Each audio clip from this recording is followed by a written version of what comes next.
Olá, amigo da Universal Software, seja bem-vindo à nossa série de gestão imobiliária. Nesse episódio eu vou falar sobre o fiador, uma das garantias locatícias no contrato de locação. E o que é o fiador? Para que ele serve? O fiador é aquela pessoa que responde solidariamente pela dívida do contrato de locação, contraída pelo locatário, pelo inquilino. Traduzindo, nada mais é do que aquela pessoa que vira e fala para o locador, para a imobiliária no caso, imobiliária, pode alugar o imóvel aí para o fulano, que ele é meu conhecido, eu conheço sobre a idoneidade financeira, a idoneidade dele, ele é tão bom pagador que se ele não te pagar eu pago, eu garanto o pagamento para você. É isso. Só que só falar isso não adianta, né? O fiador ele tem que comprovar que tem capacidade financeira para garantir o pagamento também em caso de eventual inadimplência do locatário ou do inquilino, certo?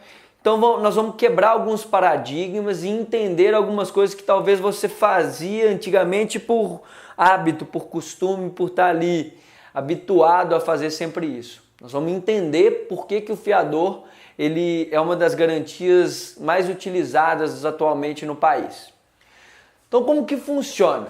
Primeira coisa, quantidade, né? É muito comum a gente esbarrar nas imobiliárias e encontrar assim, eu tenho que ter 2 fiadores.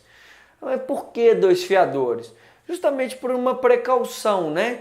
Se você não conseguir receber de um, você tem um outro, você tem um step ali. E nada como preferência, um primeiro, o outro depois. Você pode cobrar dos 2 juntos, certo? Então, por esse motivo, são 2 fiadores. Outro que funciona bem é o quê? A renda. Por que esse cara tem que ter a renda de 3 ou 4 vezes o valor do aluguel mais encargos? Porque não adianta esse cara ser fiador se ele não tem renda para garantir esse pagamento. Então, por esse motivo, se estabeleceu no mercado imobiliário, né, esse coeficiente de 3 vezes o valor do aluguel e às vezes mais encargos. Para quê? Para que ele tenha margem, além de arcar com as despesas dele, do dia a dia, ele possa cobrir uma eventual inadimplência do seu inquilino, certo? Esse valor ele pode ser mais, pode ser menos, e quem estabelece isso vai ser o locador junto com a imobiliária.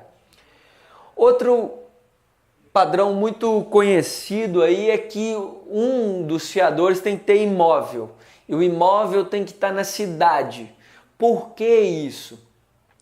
Porque se ele não paga, por que ter imóvel? Porque se ele não pagar, né, você não conseguir executar a dívida através de Bacenjude, Renajude, nós vamos falar depois sobre isso, você vai lá e consegue penhorar o imóvel dele, né, e vai a leilão depois para que você faça se valer sobre a sua dívida e consiga recebê-la.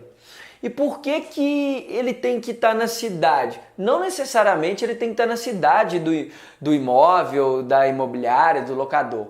Mas isso é mera facilidade da imobiliária, do locador, de executar a dívida. Para não ter que ficar indo, por exemplo, se você tem um imóvel, está alugando em Belo Horizonte, se o fiador tem um imóvel lá em Brasília, por exemplo, para ele não ter que ir, e o jurídico, o advogado da imobiliária ter que ir em Brasília distribuir esse processo, aumenta o custo também da ação judicial com precatórios, enfim. Então, as imobiliárias que utilizam de fiadores na cidade é por esse motivo, tá? E outra coisa muito importante, o cônjuge. Fiança tem que ter a outorga uxória, você tem que ter a anuência do cônjuge, ou seja, se ele for casado, a esposa ou o marido tem que concordar com a fiança também, ele tem que assinar junto ao contrato de locação que ele também é fiador daquela locação. Caso contrário, você vai conseguir executar somente a metade, a parte do cônjuge anuente, beleza? E agora nós vamos para os pontos positivos e negativos do fiador. E como eu falei no vídeo anterior, é o seguinte, Ponto positivo e negativo é muito relativo. É bom para quem? É ruim para quem? Então nós vamos ver nas duas óticas aqui agora, primeiro do locatário. Qual que é o ponto positivo do fiador para o locatário? Não tem investimento, né?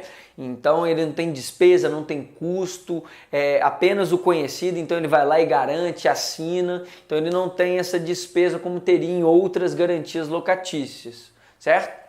Mas o ponto negativo é o que mais preocupa os gestores de imobiliários, os próprios inquilinos, que é o que realmente burocratiza todo o mercado imobiliário. Que é o quê? Situação 1 é desconforto, né? É extremamente desconfortável para o inquilino chegar e falar, cara, você quer ser meu fiador? Quem quer ser fiador de alguém hoje? Né? Então é extremamente delicado e complicado essa situação de se pedir para alguém ser fiador. Tem que ter uma relação muito próxima, de muita confiança. Segundo ponto, também extremamente negativo, é a burocracia. A gente está atravessando um momento que nós estamos desburocratizando tudo. Né? As maiores inovações, tecnologias que vêm estão dando certo porque está desburocratizando isso. Então é extremamente desgastante, burocrático. Eu costumo falar que para o locatário é uma verdadeira via sacra conseguir o fiador, que é aquele tanto de documento, pedir assinatura, enfim, realmente não é legal para o locatário, a gente tem que entender o lado dele. Tá? Agora vamos para o outro lado, nós vamos entender o lado da imobiliária, o lado do locador, quais são os pontos positivos e negativos de se alugar um contrato com um fiador. Tá? Ponto positivo, a chance de prejuízo mínima, reduzida. Por quê? Se o inquilino não pagou, opa, você tem lá 1, 2 ou mais fiadores para ir lá e cobrar. Pode demorar a receber, mas um dia você vai lá, você vai receber. São poucos os casos que você acaba que não consegue receber, você não consegue executar essa dívida, tá?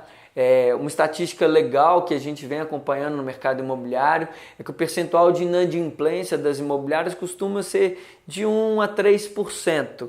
Tá? É claro que isso vai depender da sua análise, da criticidade do seu cadastro e também do atual momento econômico do país. Tá? Mas fica aí para uma baliza, para dar uma ancorada para você saber. O ponto negativo do fiador para o locador e para a imobiliária, eu chamo atenção para 4 aqui. O primeiro é o seguinte, a volatilidade, a situação financeira desse ou desses fiadores, ela pode mudar. Tanto econômica, né, que ele pode ter o salário reduzido, pode ter trocado de emprego, pode ter sido demitido. Ou até mesmo a garantia, o bem imóvel, o imóvel, né? Ele pode ter sido vendido. Então fica atento com isso, porque nada impede dele vender o imóvel que ele mostrou que tinha no início do cadastro. O segundo ponto é o custo com a análise cadastral. A imobiliária tem um custo para quem terceiriza ou até mesmo para quem faz isso interno, tem que ter um profissional bem capacitado para fazer essa análise cadastral e esse custo ele deve ser do locador, da imobiliária, não pode ser repassado para o locatário, né, inquilino. A justiça já se posicionou quanto a isso. E o terceiro aqui é o quê? O fiador pode morrer, então muitas vezes ele pode sumir no mapa, né? É o que muitas vezes acontece. Você consegue, você tem a sentença, você tem a dívida, mas você não consegue citar o fiador muitas das vezes, porque sumiu, mudou de cidade, enfim. Aí você tem que ficar como se fosse um FBI atrás desse cara para conseguir executar o imóvel, por exemplo.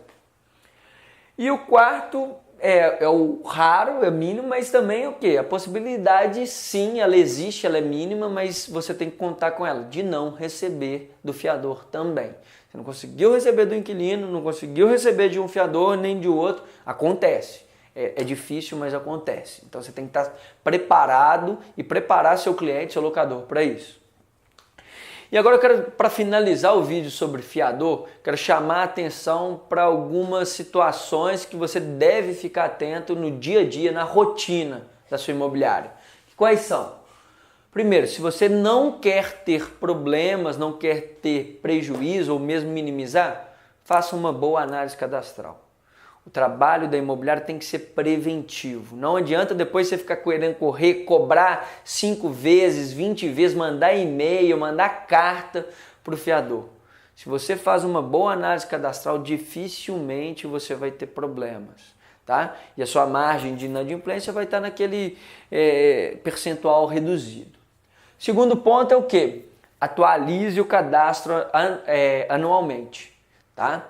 Para que isso? Para você realmente saber, né, se a situação financeira desse fiador mudou, se o imóvel que ele ofereceu enquanto garantia foi vendido e se tiver alguma mudança drástica que comprometa a garantia locatícia, haja imediatamente, tá? Você pode, no final do contrato, pedir a substituição dessa garantia desse fiador. Tá? Então fica atento com a renovação do cadastro. Formalize as cobranças, isso vai ser muito útil para você no dia a dia. E o que eu falo de formalizar? É o quê? Registrar, que seja numa planilha, que seja no caderno ou no seu sistema. Essa informação é muito útil para não falar, mas tá me cobrando, mas nunca me mandaram um e-mail, nunca me mandaram uma carta, nunca ninguém me ligou. A gente que já trabalhou no mercado imobiliário sabe disso, às vezes o cliente mente, né, fala que não cobrou e tal, então por isso é importante você ter qual foi a data, qual foi a hora, quem é que fez a cobrança, com quem que conversou, o que é que essa pessoa conversou com você, se ficou de pagar amanhã, daqui uma semana, daqui um mês, tá? Então mantenha esse histórico dessa cobrança que vai ser bastante útil para você. Tanto do locatário quanto do fiador, tá? Quarta dica é cuidado com a exoneração de fiança, tá? O locador ele pode se exonerar do contrato de locação. Eu vou falar aqui a qualquer tempo, tá? Então você que está aí no front, no dia a dia, no operacional, fica muito atento a isso. Sempre quando chegar uma cartinha ou agora até e-mail mesmo, não sei como é que é o seu contrato de locação, se ele permite ou não, dá uma levantada de mão para o seu gerente ou para o diretor e fala, cuidado, Mayday, recebemos uma carta de exoneração de fiança. Por quê? Porque você corre sério risco do seu contrato de locação estar desprovido de qualquer garantia locatícia. Então assim, o que vai acontecer? Você tem que agir imediatamente, tá? Acionar seu jurídico para quê? Notificar o inquilino que o fiador dele pediu uma exoneração para que ele apresente uma nova garantia locatícia. Caso contrário, você vai entrar com ação de despejo pelo contrato estar desprovido de garantia. Então, muita atenção. Um detalhe aqui que eu falei assim, exoneração a qualquer tempo. Aí alguns devem estar falando, não, que isso não pode, é só no término do contrato. Ele pode, só que o que acontece? Se o contrato ainda estiver vigente, ele é responsável até o término do contrato. Mas se o contrato estiver prorrogado, né, ou por prazo indeterminado, ele fica responsável pelos próximos 120 dias. Então, muita atenção aí, não pela causa, mas sim pelo efeito que a exoneração da fiança pode prejudicar no contrato de locação, tá? E a quinta dica é para você aumentar a rentabilidade, aumentar o faturamento do seu negócio. Cara, se relaciona com o seu fiador. Eu vejo pouquíssimas imobiliárias fazendo isso. Para pensar. Vou pegar aqui, ó. Você tem aqui um locatário, você tem geralmente um locador, um dono de um imóvel, e você não tem 2 fiadores? Olha só. Então, se você tem 1.000 locatários, 1.000 locadores, você tem mais 2.000 fiadores. Então, você tem um banco de dados de 4.000 clientes para você. E esse fiador é rico, porque ganha 3 vezes o valor do aluguel.